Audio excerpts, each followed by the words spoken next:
Hello, friends. All right, today I'm going to do my very first batch of fermented chick starter. My eggs are in the incubator. They're supposed to hatch today. I haven't seen any pipping yet. I'm waiting, not so patiently. Hatching eggs is so fun. So I'm waiting for that. While I'm waiting, I should have done this a couple days ago so I had time to ferment, but I didn't. So I'm gonna do it now. This will be like I said, my first time doing this. So we're gonna learn together a little bit. I'm actually making sourdough right now too. So I am super familiar with the concept of fermenting things. In fact, it's time for me to do my stretch and fold on my sourdough here. So this is what I do to my sourdough as it's fermenting, some stretching and folding of the dough. And then this is probably gonna go, it's just starting to bubble, so it's gonna go for a couple more hours.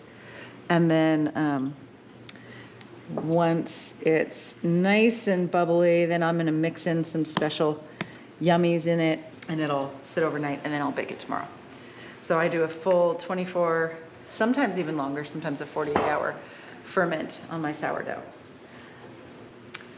So I'm used to fermenting things. That's not a foreign concept to me. And you know, we're not on the homestead yet. We're renting here in a neighborhood, but we have our land. And one of the first things I'm doing is chickens. I know that a lot of you are gonna say, what, you're crazy. You're gonna do your chickens before you live on the land, and I am. They'll be in a temporary mobile coop. I've got electric netting coming. I'm gonna get some motion lights. I'll have an automatic door on their coop, and I'm hoping that it's gonna work out for me to go up there once a day and get my flock started. Even though we won't be on the land for a while. I don't know when this whole COVID thing started, like maybe it was just my panic or survival instinct or something, but my first thing was, oh my gosh, we have to be growing our own food. And we were living in Oregon, and we had talked for years about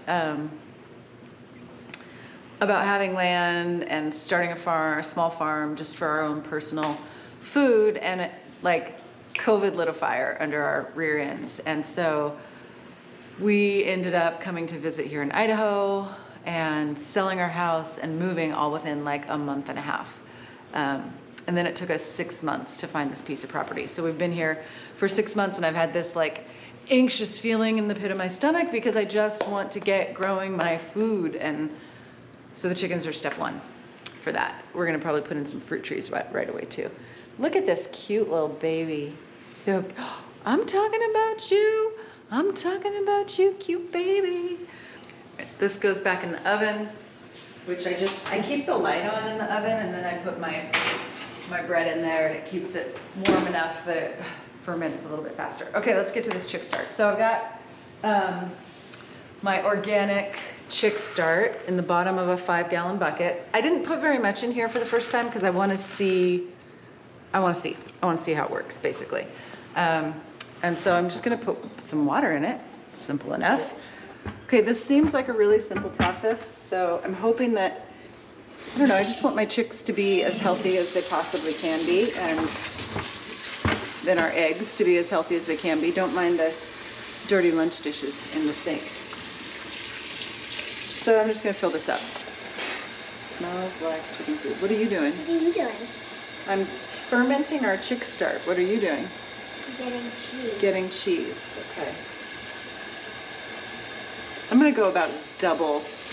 I'm really just playing around with this here because I have no idea what I'm doing. I'm gonna go like double water. Mom, It is possible to ferment. it's already fermented. No, it's not. Then why does it smell so bad? It just smells bad. But it's not. So I have, you know, about double water in here.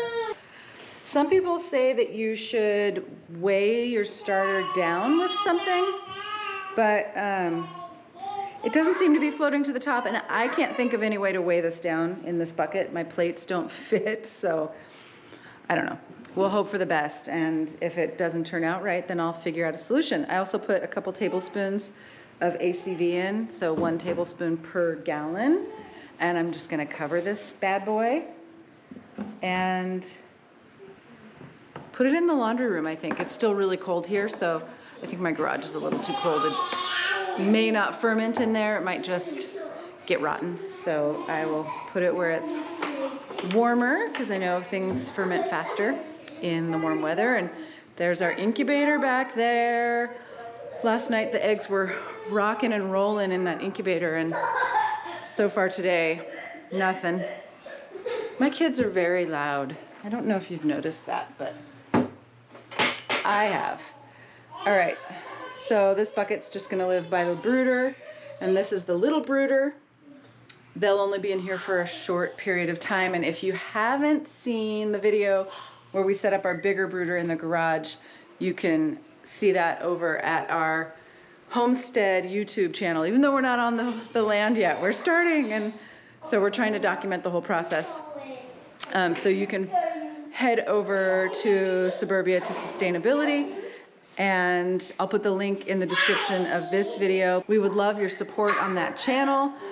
That's where all of our homestead adventures are gonna be documented. So I'll still be doing stuff here on Holistic Mama Life and showing you little bits of what I do and what, you know, what things are new for me on the homestead. And then we will also be documenting just our family's journey and the journey of building our home using ICF blocks and all that stuff. So here's where the noise is coming from, right here.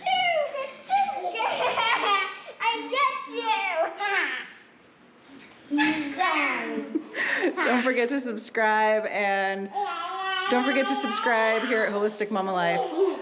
I hope you all have a beautiful day. I'll see you soon.